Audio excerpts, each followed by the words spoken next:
We would like to begin by acknowledging the traditional owners of the land on which we meet today and pay our respects to the elders past, present and emerging.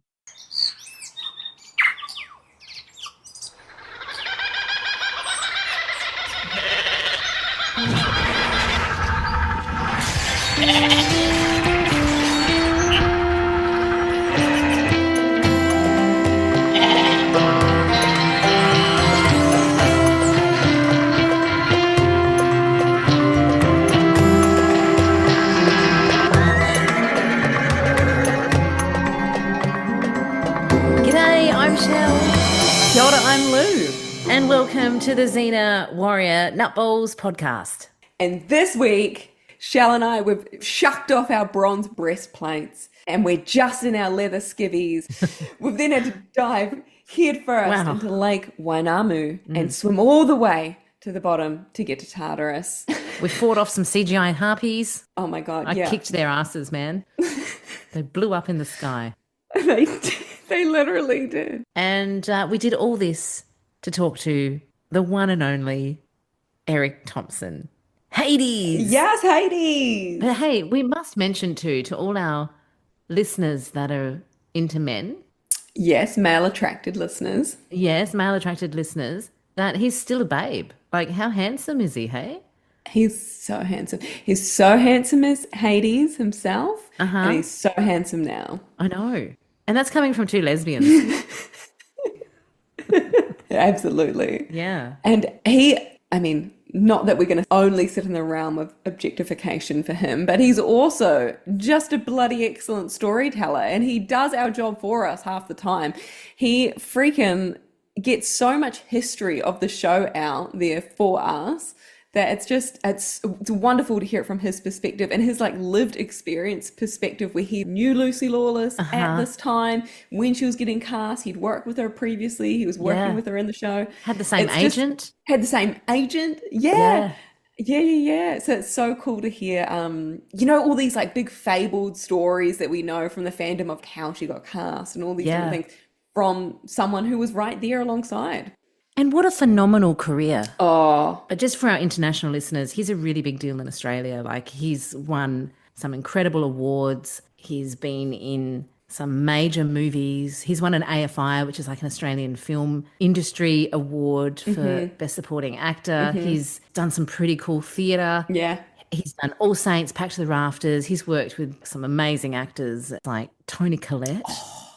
I love Toni Collette. Yeah, Gina Davis. Wow. And Sam Worthington. He's the real deal. He's the real deal. Yeah, we're pretty starstruck being from this side of the planet and interviewing him. Like, seriously. We're like, hi. And I'm just casually talking to Erik Thomson. He's so wonderful. And I don't know if, as a New Zealander, I still actually quite enjoyed the word Logie. He's won a couple of those. What are they, Shell? Yeah, so the Logie Awards are for Australian television. They're a little bit like the Australian Emmys. Yeah. And he's won 2. And he's been nominated. Like fucking loads. He's like a stalwart of the Logies. It's a big deal. Yeah. But such a laid back dude. Like, he's not up himself at all. He's just happy to chat and so cool. I really like the role of Hades. He's sort of one of my favourite gods. Yeah, I totally align. It's a great god. Something that we should probably mention is that there's actually 3 actors that portray Hades across the entire of the Hercules and Xena universe. Yes. So Erik Thomson mentions it himself that before him, Mark Ferguson is actually the first person to play Hades in one of the Hercules TV movies.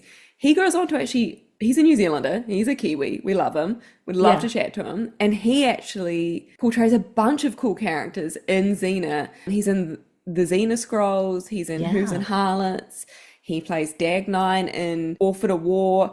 Yeah, he's great, he's an excellent actor. And then so after that, we're going into a bit of like folklore of Hades actors, aren't we?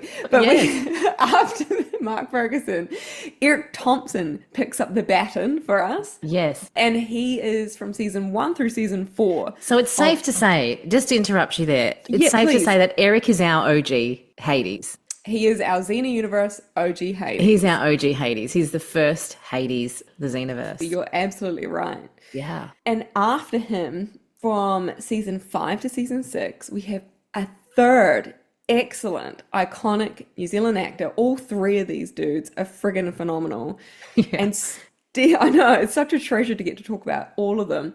Stephen Lovett actually comes in as well. And if you've watched Spartacus, he's probably familiar to any audience that's also watched that show. Yes. I thought he was an Aussie. What? Really? No. Yeah, I did. I think because he was on Neighbours, like our this is so typical. longest running soap opera in Australia. Yeah. Neighbours. No, we might get sued if we sing that. Good luck to them. Isn't it finished? Yeah. That launched Kylie Minogue's career, didn't it? Was it Danny? I don't know. I can't remember. It was Kylie. Okay, yeah. Anyone who was anyone started on Neighbours in Australia, didn't they? That's true. Yep. And we also, guys, Xenites, Eric wants to get to the convention. What can we do, to get Hades at the Creation Convention? I don't know if we can get 2026, maybe 2027, but... Hold your horses, Shao. I think maybe we might need to explain what Xena Convention is. Yes, true. Mm-hmm. So the Xena Convention happens every year in Los Angeles, except the next one is like New Jersey. It's been going for 30 years. So they're coming up to their 31st year. Yeah, what a blowout. And it's pretty much the most amazing convention it's like just all Xena related. Whole bunch of Xenites. Yeah. Like Hudson does like yoga. You get to hang out with the stars. You get autographs. You can get photos. You watch them on stage. There's karaoke. Wow. Oh, it's just very, very cool. Disneyland for Xenites. Mm-hmm. I'm a bit shocked though. Have they ever had any of those in New Zealand? I feel like maybe they should bring one along to Auckland. Yeah, they should have done the bloody 30th, man. Should we write them a strongly worded letter? Yeah, I'll get on to Rob. You can't keep living in this state of delulu that you know Rob Tabbit because you don't. He knows us. He's listening. Stop! He's all over it. I'm telling you. Okay, back to Erik Thomson. He's keen as beans. He is keen as beans, man. So let's make it happen, Xenites. Let's write to creation. Let's get Hades there, yeah? There is so much new content for the Xeniverse in this interview. It's very cool. You guys are going to love it. Yeah, it's great. It's a great, great, great interview. Great episode. Yeah. All right, guys. So let's just dive in straight to the depths of Tartarus and get straight to it with Hades. Way down, Hades town, way down under the ground. Oh, by the gods, we have our first ever god on our show. Very excited, Xenites, you hardcore nutballs. We are so, so pleased to welcome God of the Underworld, Hades, Erik Thomson. Welcome. Hello, thanks for having me. I'm so Kia ora, excited. Erik. It's great. It's so cool. G'day. So, Erik, would you be able to take us back to the very beginning and tell us how were you cast on Xena Warrior Princess? Well, I did an episode of Hercules, because Hercules was the first to arrive in Auckland back in the early 90s. And I played King Dorlan of Tantalus in this episode of Hercules. And, the great thing about Xena and Herc was it didn't really matter if you'd done something before. They could dust you off and put a different, hairstyle on or put some costume on or whatever, and you'd be someone else. And that became kind of part of the thing. It kind of embraced its B-grade vibe. Anyway, so I'd played King Dorlan, and then I got a phone call to see, I didn't audition for it. They just said, do you want to play Hades, Lord of the Underworld? I was like, yeah, absolutely. Because it was all just, No way. Yeah, because it was all, the pool of actors, wasn't particularly deep back in, at the time. There's lots of good actors, but they wanted to use the ones that they knew would work. And so, I played Hades in an episode of Hercules and had a big, massive, fight with Kevin Sorbo. It was like, I'm a god, he's a demigod, and we were kind of, it took a whole day, and I was like, I think he won it, or it was a draw, actually. It was a draw because he was massive and I wasn't. So that got through it. But the fight, I'm probably jumping ahead a little bit, but while I'm thinking about it was, in the next episode of Hercules that I did, the door opened and I just shot him with a lightning bolt out of my palm. Awesome. And I'm thinking, well, why didn't I just do that last time? I have to go through that whole fight when I can shoot up lightning bolts. Anyway, again, these are things that just, the writers could do what they wanted. So we accepted it. and we accepted it. And that's it. And then, Xena got up and going, and they decided that they wanted to use, Hades in that. And I'd already played Hades. And, I've said a few times, being a god, I could transcend entire productions. And again, I did that. So that was pretty much it. Just once I was Hades, I just remained Hades, and as long as I could. Yeah, awesome. So good, man. I'm wondering, so Hades first appears in Xena Warrior Princess, part of the franchise, in season 1, episode 9, in Death in Chains. Do you have much memory from being on set for that first episode? Is that the one that he arrives in a chariot? Yeah. Yes. So all I remember is we were at Mangere in Auckland. So one of the many, many extinct volcanoes that are there. We all went up there, and, I was all dressed up and had this mask on that I pulled the visor off, and the ground shook, and which was then shaking the camera. And I rocked in, but I knew Lucy from before she was Xena. We did a bunch of, terrible ads together called for the ads bank, but we all worked in a show called Marlin Bay. So I knew her when she was married to Garth Lawless, who was her first husband, and she got her surname from. And so it was then quite strange for me to be standing in this crater on a fairly cold New Zealand morning, and there's Lucy all dressed up in her gear, and she's got muscles now, and she's all tanned and bronzed, and not like I remembered her. I mean, she was always beautiful, but she put on quite a bit of muscle for the role. Yeah, we were doing this stuff. It was American accents. It was all that heightened Roman, Greek mythology stuff, and it was quite odd and quite fun. And that pretty much sums up the whole experience of making Xena and Hercules, was that it was just such a fun environment to be in, because we were all dressed up, and we hadn't really done anything like that in New Zealand at that point. Of course, the crews of Xena and Hercules sprungboard on to go to work for Peter Jackson to make Lord of the Rings. So it's the beginning of New Zealand as a fantasy destination. And we were kind of at the forefront of that up in Auckland back in the 90s, and the arrival of Pacific Renaissance and Rob Tapp, Sam Raimi and all that stuff. So it was exciting to be involved. I remember those ads, those 92 ads from ASB Banks, Eric. And so terrible. It was so terrible. They were very wholesome. Yeah. What a moment for you, though, like coming on set and seeing Lucy for the first time on this international production. Wow, what a blowout. Yeah. And Lucy had always said, she was, very beautiful and quite statuesque, and this kind of stuff that was getting made in New Zealand, there didn't seem to be a lot of room. She did a lot of modeling and a lot of ads, and based on the way that she looked, but she wasn't getting to really extend herself as an actor. It wasn't until the Americans arrived that could see that she had this international kind of vibe. She wasn't your traditional Kiwi girl in that really stereotypical way, and possibly patronizing way, but she was destined and given the opportunity to play this warrior princess. And it was probably know this story, but it was very close that she didn't, because her agent and my agent were the same. Oh, is that right? Oh, really? Somebody else was actually going to play the role of Xena. She pulled out at the last minute because she thought, I don't want to go to New Zealand to be in a B grade, thing, something else that she had to do. And my agent tried to get in touch with Lucy. This is way before mobile phones. And the story I remember was that she was holidaying down in Taupo, down in the center of the North Island. He couldn't get hold of her, ringing all these landlines, trying to get hold of her, and finally did. And of course, she accepted the role as guestie, 3-episode guestie in Hercules, and the rest is history, really. Yeah. So anyway, that's just a sidebar. That's really cool. That's such a cool story. Yeah. I didn't know you had the same agent. That's like, wow. Yeah, absolutely. Yeah.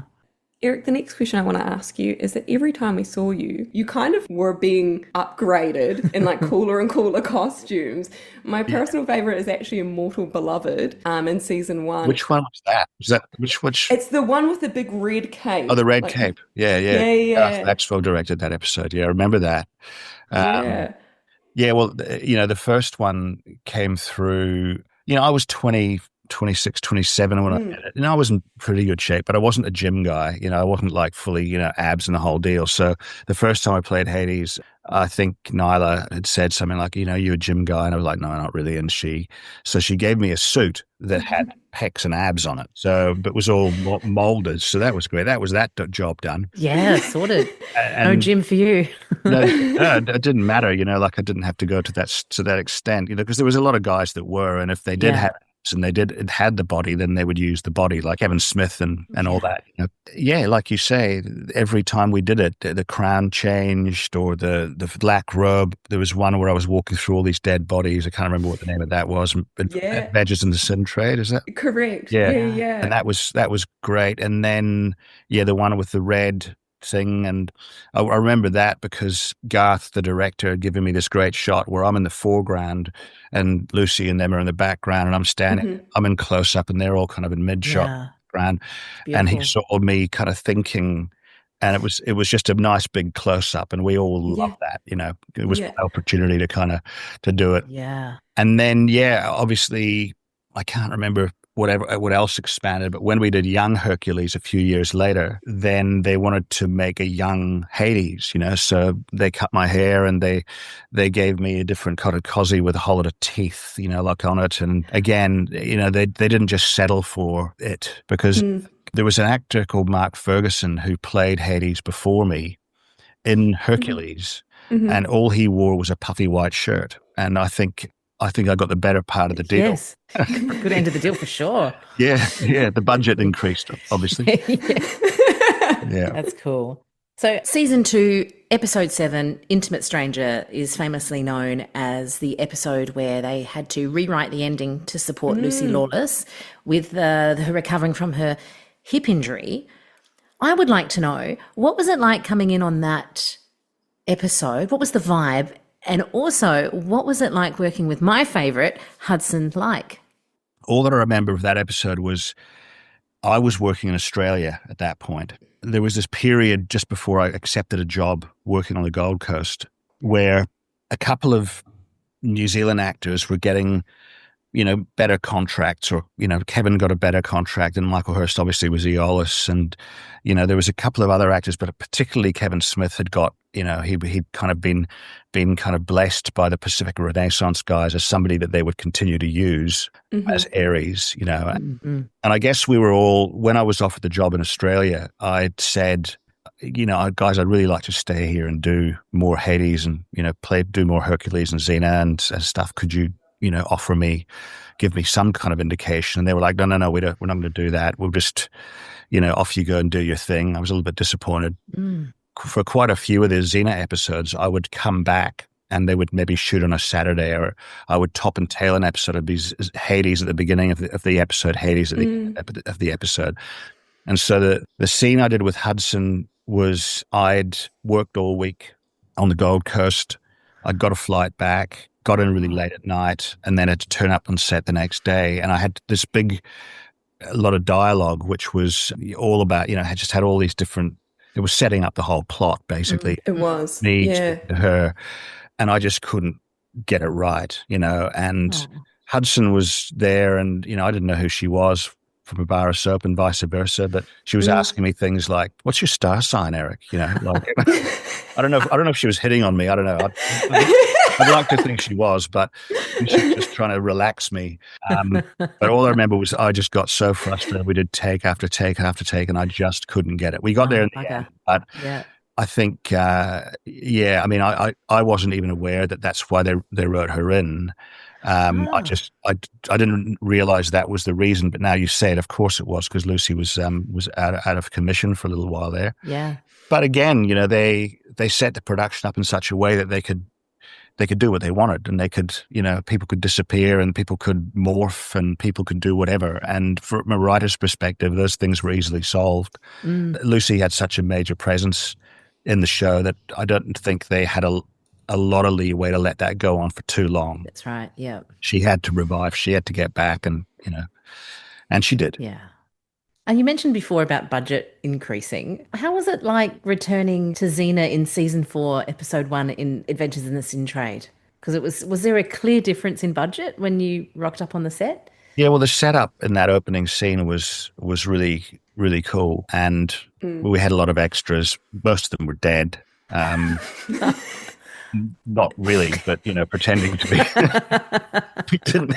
didn't dig anyone up. Back in New Zealand 30 years ago. That perhaps was so much. Yeah, I mean, it was obviously getting very, we were all aware that it had really struck a chord over in the States and all around the world, and turning up on that. And we had, for that episode, we had TJ, I think TJ, I'm not sure of his surname, but he was TJ Scott. Yeah, very cool director. Worked with him, and I'd worked with Bruce Campbell? Bruce Campbell. Yeah, I worked with him on my first episode of Hercules. So, again, it was this real, it was kind of a clash of cultures, but in a good way. It was a really symbiotic kind of thing. But being all these Kiwis out in West Auckland in the bush with all these, dressed up like Hades and wandering around, and a Californian or whatever American director walks up, and it's all you feel like you're in a different, you made it. Even though it's not Spielberg or anything like that, but you're working at the top of your game. And for a lot of us, it was such a thrill. That whole period was a really exciting period to be in Auckland and working as an actor, because you got 2 or 3 episodes of Xena every year, and it was kind of enough to pay your rent. Wow! Although we weren't making the big money, in the contract there was a clause that we would get paid. Like, I think, and I don't mind telling you this at this stage, but my biggest payday per day was 1,500 New Zealand dollars for the day. Wow. 30 years. Yeah, 1,500 New Zealand dollars for the day. But the difference was between us and the other actors who were in the Screen Actors Guild. And I think I could be wrong, but maybe Michael Hurst and maybe Kevin Smith it might have been, but we didn't get paid any residuals, because there was a clause in the contract that said for that $1,500, and when you're working, it probably breaks down to about $60 or $70 an hour, which isn't a huge amount. Back then it was a lot more, obviously, but there was a clause in the contract that said, as part of that payment, we will be buying the rights in perpetuity in the universe. So not just on Earth, which was enough. What? So basically, if it replayed on Mars in 150 years, and whoever's around could wave the contract, go, you didn't include Mars, you've included the universe. When I read it, I thought that's just a gag, but it was just, lawyers just protecting their ass at that kind of foresight. So even though the dailies were quite good, and you might get 5 days, and 10 days you might make $7,000 or $8,000 for an episode, and do 3 episodes a year, there's $25,000 that just covers your basics, and then whatever else you can do. It's awesome. It was they were distributing the roles quite generously. Yeah. That's it's really cool. I'm just like, I'm sent into another dimension about the perpetuity in the universe. In perpetuity in the universe. I know. And being a fantasy show, I thought, well, that's just them taking the piss. It was them just being legal, going, we don't have to pay New Zealand actors residuals. And of course, that became a bit of an issue. Not so much, they weren't paid that on Lord of the Rings. It became a bit of an issue on The Hobbit, is that we had American actors arriving who were all Screen Actors Guild, and they had their contracts were all very different from ours. That's just the way it was. We didn't really care. We were working. We were doing something that was fun. Getting paid.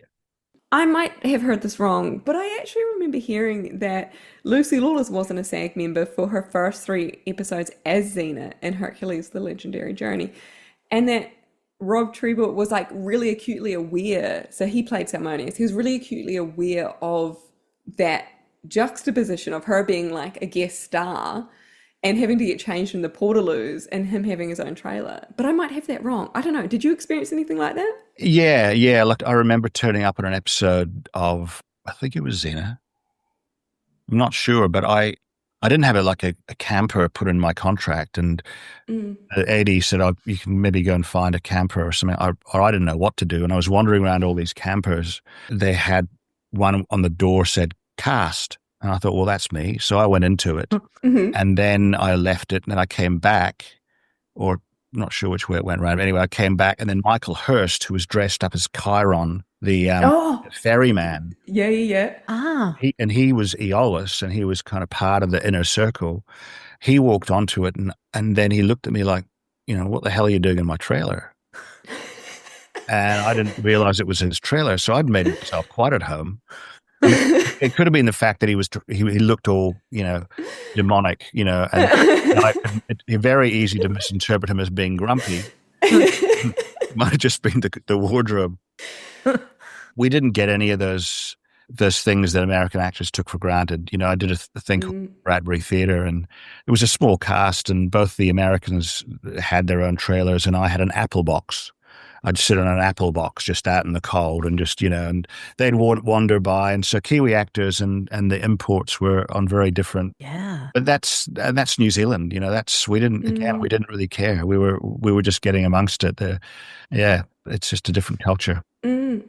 So, Erik, you mentioned before that you are one of the rare actors that is present over all of the franchises. So Young Hercules, and Xena. I'd like to know, what was it like working on Young Hercules, and especially what was it like working with a young Ryan Gosling? Well, it's funny because, I don't think he was probably 15, maybe 16 years old. I don't know, maybe a little bit older, but he was young. He was really young. And I didn't know any, and I'd heard that he'd been on the Mickey Mouse Club. That's all I kind of knew of him. And he was quite precocious. He'd be like, like I said, I was 10 years older than him, and, around a little while. And there was this kid kind of number one on the call sheet, and we'd get up on set to start rehearsing a scene. He'd be like, "Well, I've got an idea. Why don't we do this? I reckon that would be a lot better." And I'm thinking to myself, "Well, what do you know, mate? You've only been, you've only been in a Mickey Mouse Club. What do you really know about anything?" This is what I'm thinking. He was a nice, pleasant kid. He was very, very enthusiastic, as 16, 17-year-olds usually are. True. And to be perfectly honest, I kind of walked away and going, well, he's not going to go very far. I can really pick them, and that's just my dinner party story, is because I worked with Ryan Gosling, and he was great, really, with what he did, but he certainly was, he was a bit larger than life and very, very California, very, very Hollywood impacted already. Yeah, right. But also if you're like, he was young Hercules, or similar with Kevin in Hercules, because they kind of very much, they're irreplaceable in many ways. And so people tended to bow down to that a little bit and kind of treat them well. And so, and they know it. So their word, if I'd said that, then it'd be like, well, that's not what we're going to do, Erik. We'll just do it our way. Because, whereas Ryan and Kevin Sorbo, and then Lucy, she'd been Xena for a while. So her ideas actually had a lot of weight because she knew what she was doing. Yeah, of course. She was so incredibly committed to it, to a level that I'd never seen her do anything before. She was absolutely taking the bull by the horns, realizing how fortunate she was to have this opportunity, and she didn't take it for granted at all. And I worked with her just recently on My Life is Murder, and I'd remembered all these things, not so much about Xena, but about pre-Xena on Marlin Bay. And I was telling her these things. One day we flew, all of us in Marlin Bay, this little New Zealand show, we all flew down to the central North Island to shoot these scenes where we were bungee jumping, working in this kind of bungee bridge in Ohakune, in Mount Ruapehu area. Yeah. And we flew in two planes side by side at dawn all the way to Waiouru, and we got off there. We got on a bus, and it was a massive day, and I'll never forget it. And I was speaking to her, and I went, "Oh, you remember that day that we went to Waiouru? We went to Ohakune, and there was like." She looked at me, and went, "No, I don't remember that at all." And there was a couple of other things that were big for me, because she's done so much. And so much information. And I was going, "Oh, how about that time that we did?" No idea. No recollection. That's classic. She is notorious for forgetting stuff. Like when people ask her questions at like the Xena convention, she's like, "Nah, I don't know what you're talking about. I don't remember that episode at all." Yeah, and you do. I did a medical show over here for 175 episodes. People would come and go, "Oh, we worked together an episode." I said, and I'm going, can't pick their face at all.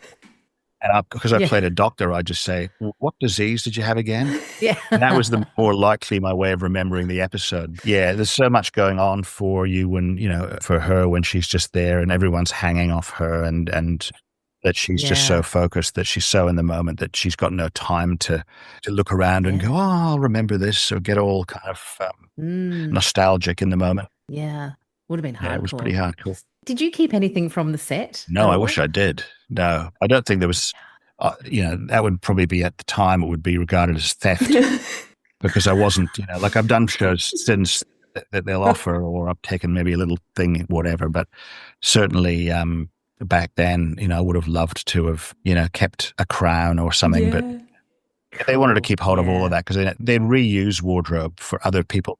They would dye it a different color, and it was ingenious, what everyone got up to in wardrobe and in set design and how they did all that back then. I've actually heard you talk previously about the number 8 wire mentality of like Kiwis and Australians, how we're quite good at doing a lot with a little. I'm wondering if you remember any particular moments while you were working on Xena where that actually came into play. Well, I think all of it. There was no CGI, really. They do a lot of things they call forced perspective, where, if you had a giant, you would be further away from the camera and he would be closer to it, and you'd have to look up even though he wasn't there. So that gave the impression that they were giants. And the sets were all practical. Not that you could, things like caves were all built with chicken wire and paper mache. Cool. It didn't look like that. What they did was amazing. And I think that's really what impressed Rob and Sam, when they came down, and they thought, these people know how to do everything. Rob Gillies, who was the designer, who was one of the original members of Split Enz. Yeah.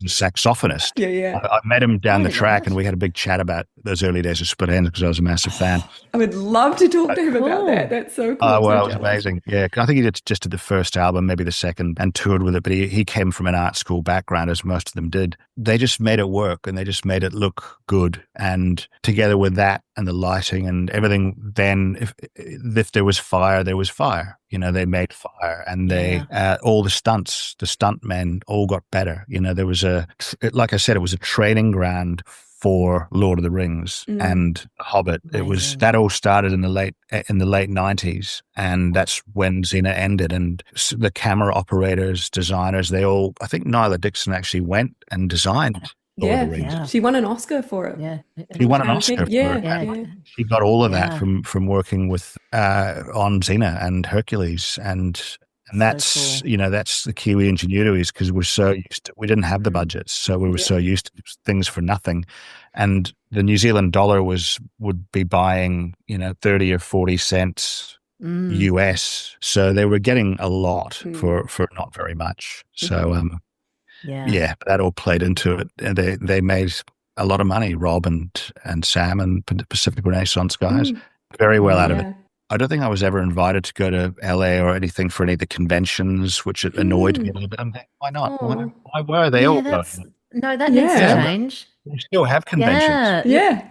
We need to put that out to our listeners. That let's email creation and get Erik in LA to do that, for sure. Because it's it's nice to talk about it. But they were all heading over there and doing all that. Lucy would go to everyone, and Kevin Smith and Michael and all the Kiwis, Joel Toback and everything. They would all go. I did sign a whole lot of fan cards that had a little bit of the leather out of my first costume in it, and for everyone I signed. Costume cards? I got $1.50 for everyone I signed, and I got 1,000 to sign. I just sit there one day, and this was 2003. So no way! Wow! And looking them up on eBay, and they're worth a massive like $19 now or something like that.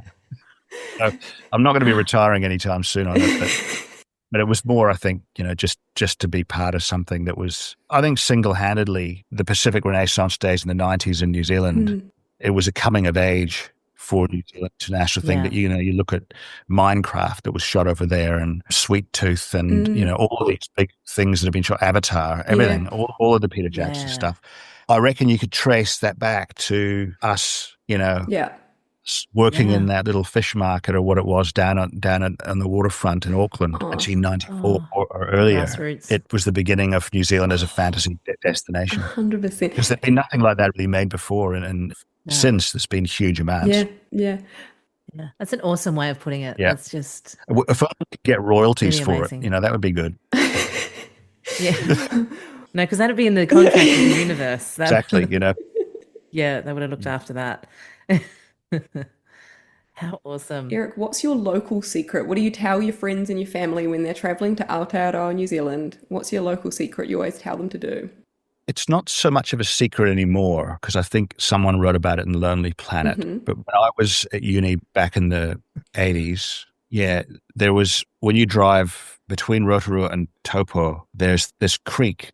It's called Kerosene Creek, they call it now. Right. But it's in the Waitapu Forestry Park. And if you turn off the main road about maybe 5 Ks, there's a little car park, and you get out of your car and you wander down this little bush path by this little stream that slowly gets bigger and bigger. And it's hot. It's a hot stream. Like it's in the volcanic area. And it goes all the way down. And then there's waterfalls, which are hot waterfalls. Oh, my goodness. And then there's this big pool, which has a sandy bottom. It's probably about 4 foot deep at its deepest. But you can sit in the rapids and have this naturally hot water just massaging your shoulders. And sounds incredible. Yeah, and it's called Kerosene Creek.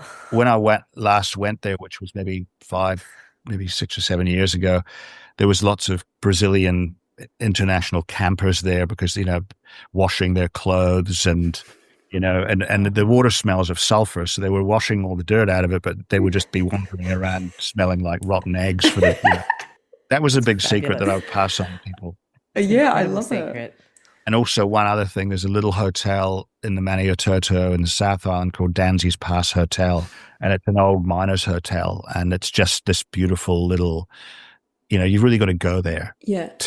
It's not on the way to anything, but it's an old gold mining. There's all these old gold diggings in the hills, and it's got a massive fire, and not a lot of people go there, but just enough to keep it going. And that's the Danzy's Pass Hotel, and that's probably one of my favorite places in NZ, and I always pass that info on. So, Thank you. I feel like I didn't know about either of those two. I'm going to go look them up immediately. You've got is that This is Bethel's. They're talking about the virtual background Xenites, if you're wondering what the fuck they're talking about. Yeah. Sorry. Yeah, sorry, Eric.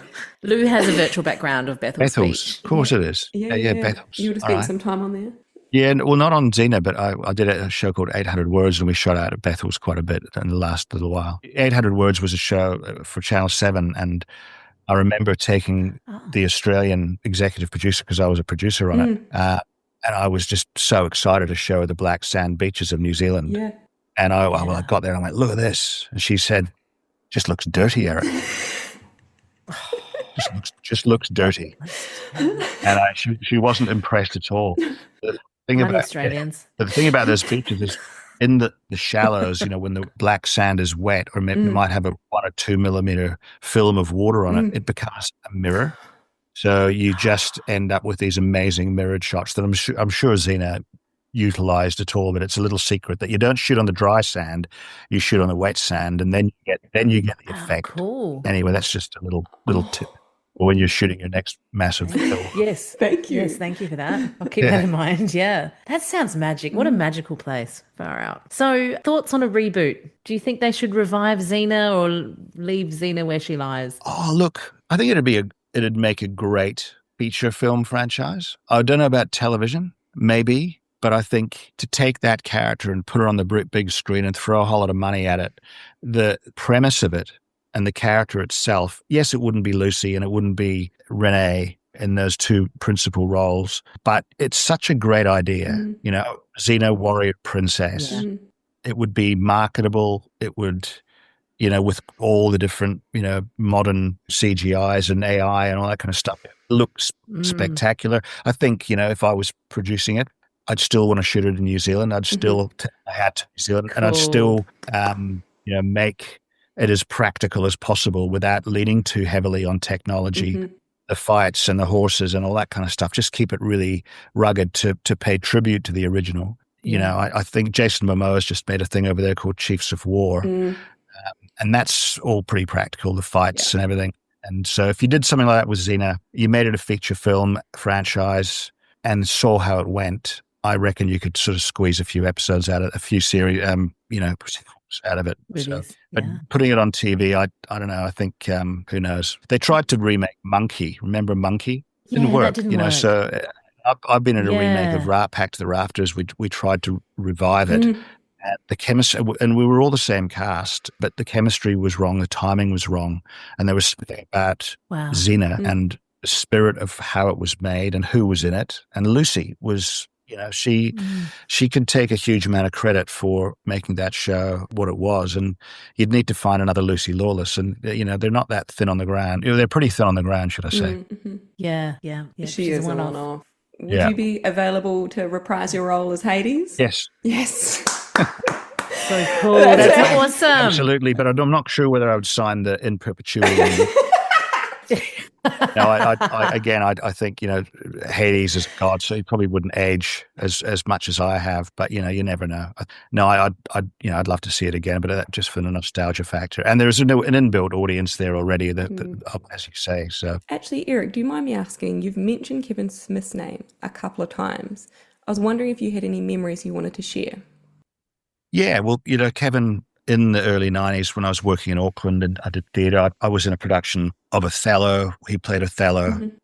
Oh, cool. I don't think I worked with him on Xena or Hercules, but did in that production. And it was a tight group of people in Auckland in that theatre scene, and Kevin was one of them. And he was kind of like he was at the apex. He was the guy, he was this big, gentle, handsome man with a huge amount of charisma. And he was on his way to doing something great. Literally after he'd shot the film in China, which he died on, he was going to often go into a film with Bruce Willis when Bruce Willis was at his peak. So Kevin would have gone on and done something. And, I think like a lot of us from that era, we think about Kevin a lot because, he was kind of shining light there, and he was incredibly funny. He was a very, very funny man, and he had a short temper. When we did Othello, I remember we did a schools audience, and they're just fidgety and noisy and very disrespectful. And there's Kevin playing Othello, smothering Desdemona, Desdemona, dead, Desdemona, like that, really, really in the moment.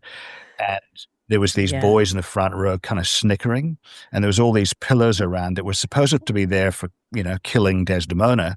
But Kevin just started throwing them at these boys just really quickly, using his periphery, just throwing the pillow and hitting these boys in the head. And brilliant. Well I done, love that Kevin. so much.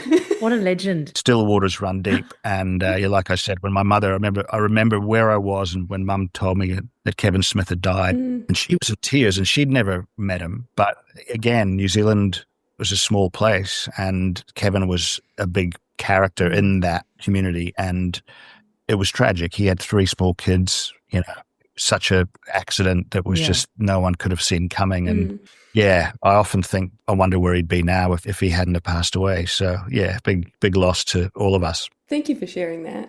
That's right. Appreciate it. Yeah. Keep his memory alive. Totally. Yeah, because he obviously is just such a big part of this universe and fan base as well. And And to have that from a fellow god as well. I love that. yeah, It's really nice. totally. Yeah.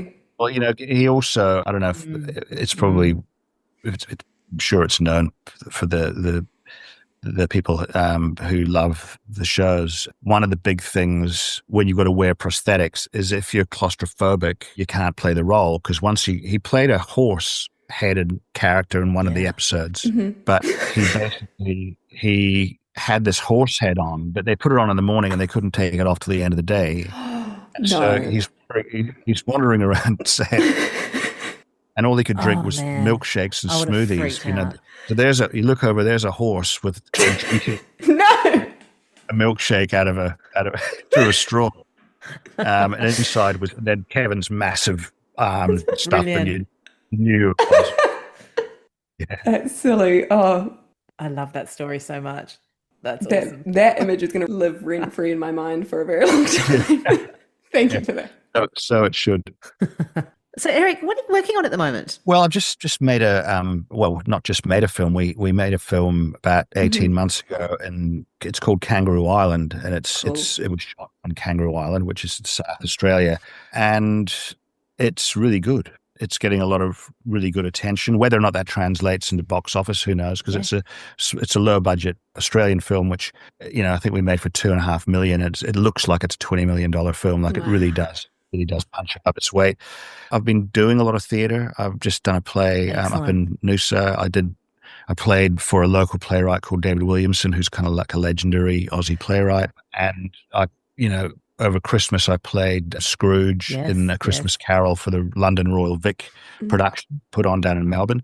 Cool. And so, I don't know what's around the corner at the moment. I'm actually in a bit of a, but if there's one thing that this industry does well is that you've just got to keep prepared, because if the phone could ring in 5 minutes and my whole life could just change and I could be heading off to do something. So I just trust that's going to happen and just keep myself in good spirits and not get dragged down by the concept of, unemployment and bankruptcy. No, I can relate to that 100%. I'm a creative, and it's just bloody terrible, isn't it? You just think, what is around the corner? You've got to find a way through it. You just never know what's around the corner. And that's what makes it exciting. And people, during COVID, everyone was going, we don't know what's going to happen. The world's so uncertain. Yeah. I'm going, yep, welcome to my world. Well, this is what we do. What if we lose our job? It's like, welcome to be an artist. Yeah, that's what it's like. Or the sky won't fall down. Suck it up, buttercups, the rest of us. Exactly. That's it. Where can people follow you or see what you're up to? Well, I've got an Instagram account. I think it's just, Erik Thomson. I guess you'd find it. I've got the one with a little blue tick. Oh, yeah, you're verified. I'm verified as me. Yeah, that's pretty much it. That's all. I don't do Twitter, and I do LinkedIn, but I like Instagram because it's like a self-published magazine. I don't get too personal. I just promote the work that I'm in and do a little bit of photography on the side, and maybe do a couple of little political posts every now and again, because sometimes we need to stand by something. That's right. Everyone's getting into that at the moment. It's spoken like a true Xenite. We always stand by the greater good. Stand by the greater good. Yeah. Awesome. Erik, you're Scottish born, but you are a New Zealander. You moved there when you're 7. You then went over to Australia in 1995. I think, personally, you're probably actually best positioned to end the debate that's fractured our two countries for a very long time, yeah? Pavlova? Pavlova. Sorry. No, Erik, not Pav. I'm wondering which is better, Australia or New Zealand? Oh, Australia or New Zealand? Look, I've got to be careful how I answer this question. I kind of think that I call myself an Australasian, and I think wonderful. Now I live in Tasmania, which is like a bit of a combination of Australia and New Zealand in terms of its physical look and everything. But look, I love New Zealand, and it's where I grew up. It's where my all of my best friends are, and all of my memories are, and my education, my early career. Whenever I see people who I worked with back in the 90s and they knew me when I was a young man here in Australia. They didn't know me till I was maybe a lot older. So draw to New Zealand. I don't know whether it's better than Australia, because Australia has a lot to offer, but I think let's just put these two countries together as a bit of a yin and a yang, a bit of a together they could conquer the world. I'm just very, very glad to live in this part of the world. I don't have any desire. I've been to Europe, I've been to the States, all that kind of stuff. I think we live in the best sort of zone in the world, is that they can just get on with all the bullshit that they're going through, and we can just enjoy our culture and our lands and our sceneries and work our own shit out. And we're very fortunate. We've got some of the most beautiful environments and great people. So that's me sitting on the fence. And what a great answer to end our podcast. Brilliant. Bloody excellent. Oh, good. Very diplomatic. Yeah, well, it took me a while to get there, but I got there in the end. It has been such a delight. It was so wonderful to have had you on, Erik. You just bring together the best of both Australia and New Zealand, and thank you. The insight and the behind the scenes looks and stories you've given us. It's just been wonderful. Thank you so much for coming on. We're so, so grateful. Yeah, well, when I come to that convention in Los Angeles, there's more stories there. And and Xena fans will get you there. They're one of the most loyal, and they will push for it. So, right, well, I'd love that. Keep an ear out. We'll try and get you to the con for sure. God, we've got to get Hades there. We've got to. You have to have Hades, right? You can do your famous. Yeah, I might need some help there, but anyway. Thank you so much, Erik. Thanks very much. Thank you. Cheers, Erik. That was cool, hey? Mm-hmm. So much to talk about. What a cool guy. What a great bloke. Yeah. Typical Aussie Kiwi man. And such an honest dude. I loved his stories. He just wears his heart on his sleeve, and so many great stories that we have not really heard before. And it just gave such cool, different insight into life on set in the 90s as a New Zealander, as a Kiwi guest star. Yeah. What it was like to have this big American show in your backyard. Yeah. Yeah. As a local artist going, wow, I get to be part of this. Totally. That must have been amazing because there was so much money Yeah. that just came into New Zealand Yeah, totally. with Renaissance pictures and And obviously he talks about his wage. I love how like raw he was about that, like giving us numbers, telling us about the contract. It was really cool to get that direct insight. And then on the flip side, to understand that there was these natural complexities of the local actors versus like the SAG actors. And yeah. how great was it that he was actually comfortable to just briefly like touch on The Hobbit? So if you are interested in understanding more about complexity in the film industry, look up The Hobbit Law. It's a really fascinating piece of history for New Zealand. But anyways, I should probably stop going down this rabbit hole of Lord of the Rings. Yeah, it's not a Lord of the Rings podcast. As much as I would like, maybe that could be the next one. Are you a Lord of the Rings fan? Yeah, are you not? No. No, at all. I just don't know what the fuck it's about. Like they're all walking around with a ring and little. And there's no warrior women. There's Kate Blanchett, an incredible Australian actor, and she's like this fairy that just floats. And She's not a fairy, you twat. what is she? What is she? As a fucking an elf. She's a higher being. She's a what? She's an elf. An elf. And there's also Liv Tyler plays a really incredible elf that has all these incredible warrior scenes that they actually just cut. So you're probably kind of right, I guess. Oh, no, I totally missed one of the best feminist icons in Lord of the Rings. Miranda Otto. She plays this Aussie. awesome. Yeah. She disguises herself because women, of course, aren't allowed to be warriors. She joins the Riders of Rohan. She goes out into war. And then her king uncle is struck down by the Lord of the Nazgul. The fuck is happening? I feel like I've taken mushrooms. Okay. Okay.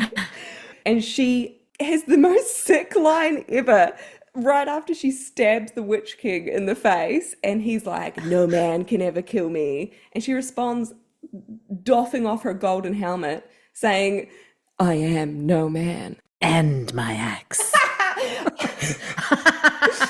Is that the only thing you know from Lord of the Rings, Shao? Yeah, that's it. That's it, man. I know, it's such a shame that it doesn't even pass the Bechdel test, though, isn't it? The what? The what? What's okay. a Bechdel test? Bechdel test.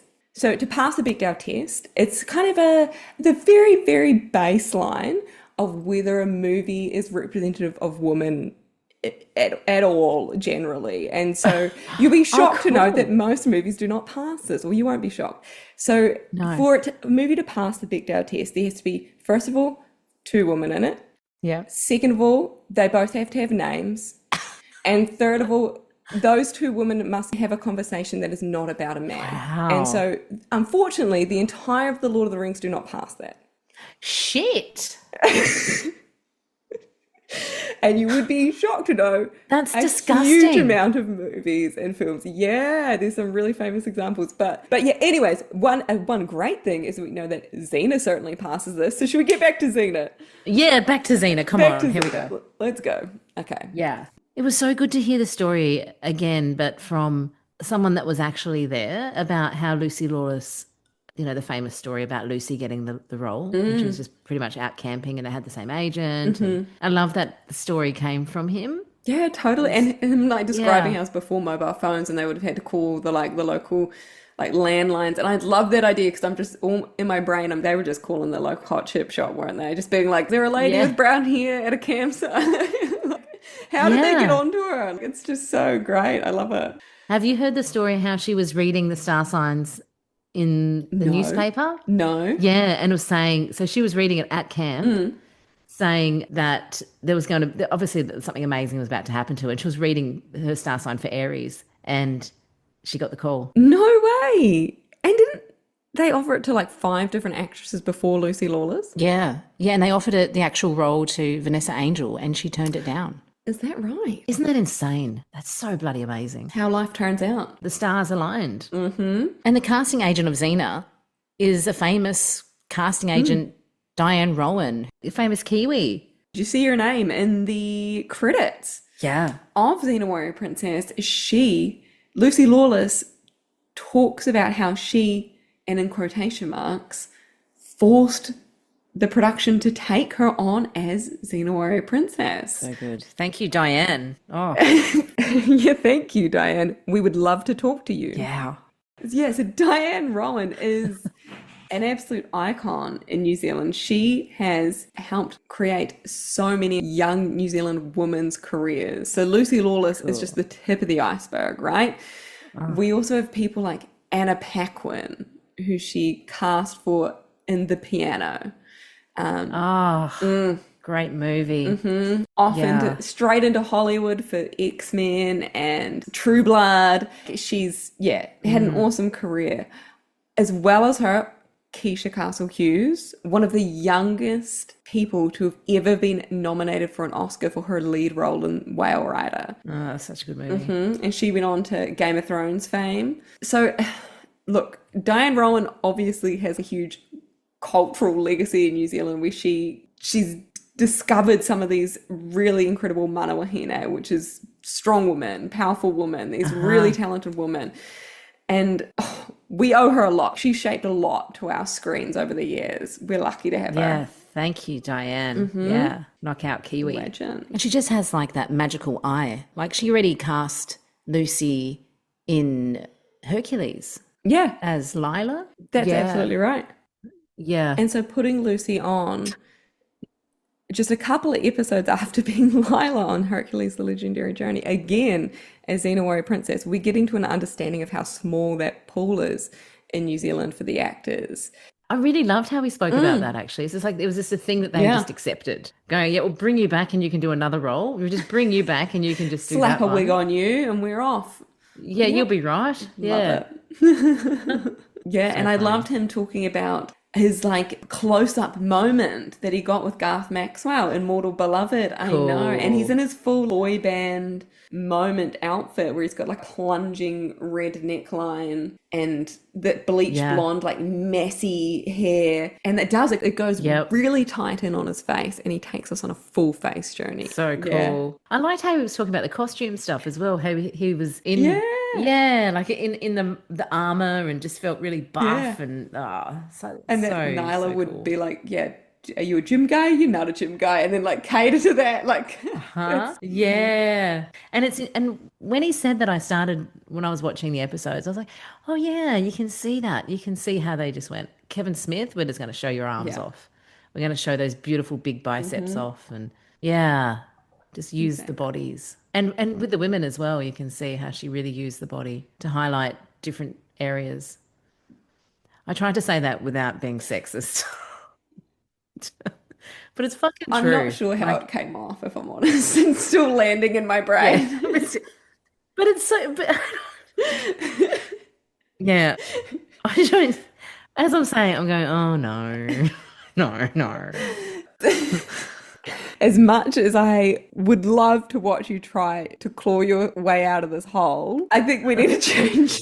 I think you should use a different word other than hole, because now you've taken it to another level. See? You always got to take it to the gutter being a Kiwi. Okay, enough. Moving on. Something that I really want to talk about is I love how he talked about Kevin Smith. Oh, I know. Yeah, and from Hades, I really love that it came from his brother in a way in the show, you know. That really is keeping the memory alive through the actors that worked so closely with him. No, absolutely. It's brilliant. Yeah. And you can really hear how much everyone respected him and admired him. And just bloody enjoyed his company from the sounds of it. And I still, like that image that he painted of Kevin Smith with a horse head on and like some straws going through it so he could drink his smoothies is just ridiculous. And I'm so grateful for that. For that image. That's a good one. Yeah. I like the image of doing Othello. Yeah. What a cool man. Yeah. Legend. I don't think that story's been told. I've never heard that story. I'm sure it has been told, but I haven't heard that story before. So I think those Kevin Smith fans out there would be pretty excited to hear that. Well, there you have it, Xenites. Erik Thomson, Hades. What a great interview. We really enjoyed that. Yeah, please follow us for more. You can follow us on all the socials, Instagram, Facebook, like, share, subscribe. We've also got a website, xenawarriornutballs.com. Come along. And yes, and if you've got any questions or any ideas, please, you can send us an email at xenawarriornutballs@gmail.com. Is that it? That's well done. You nailed it. Nailed it, man. Oh, and we must promote Kangaroo Island. It's a wonderful movie. Erik is devastating. Go and spend your Aussie dollary dues, your New Zealand dinars, your American Bitcoins. dollars. And support some Aussie cinema, man. Yeah, Aussie, hey? Yeah, just leave me hanging. Oh, you did do it. Thank you. You're going to leave me hanging there. I guess there's like two things to round out with. Number one, I know that he's all on the fence about what's better in New Zealand and Australia, but I would just like to claim him fully for New Zealand if possible. We have like, I don't know if anyone outside of Australia and New Zealand knows this, but we have like a pretty big debate between our countries about who owns pavlova, which is like this like marshmallow dessert that we all love and go mad for. Yeah, we do. We do go mad for. I would honestly say I'm happy to, speak for a nation and say we will give you that if you will give us Erik Thomson. Ooh. No. What if we chuck in Farlap? Farlap the horse? Yeah. Don't we have Farlap the horse anyway? Get fucked. No, we do not. We've got his heart. We've got his heart in the Melbourne Museum. Farlap is a famous horse, everybody. You've got his skin in Melbourne Museum, you monsters. That's revolting. No, I don't want Farlap. Okay. I have Lucy Lawless. Well, we're obviously, you know what? We're not having this conversation. We're keeping Erik Thomson and Lucy Lawless. Whatever. Conversation over. Okay. Finished. But and the second thing is I need to put out a question into the world. Hudson, were you hitting on Erik Thomson in Intimate Strangers? Yes. We need answers, girl. Hudson. Yeah, come on. Give me a call. Give me a ring. Just a cold call? About that? What are you doing? She would totally do that. If I said, Hudson, come on, girl, give me a call. Let me know what's going down. She'd talk to me. Sometimes I worry that we've both completely lost the plot and you're a complete silly goose. And enough of this foolishness. We'll see you all again in the next interview. Yeah. Ka kite anō. Battle on, Xenites. I really like how you said bronze breastplate. It's really difficult to say in a Kiwi accent. Thank you, I appreciate that. Try saying it 3 times fast. Bronze breastplate. Bronze breastplate. That's really difficult. Wrap your lips around that. Too many jokes. I feel like I'm going to summons up Athena.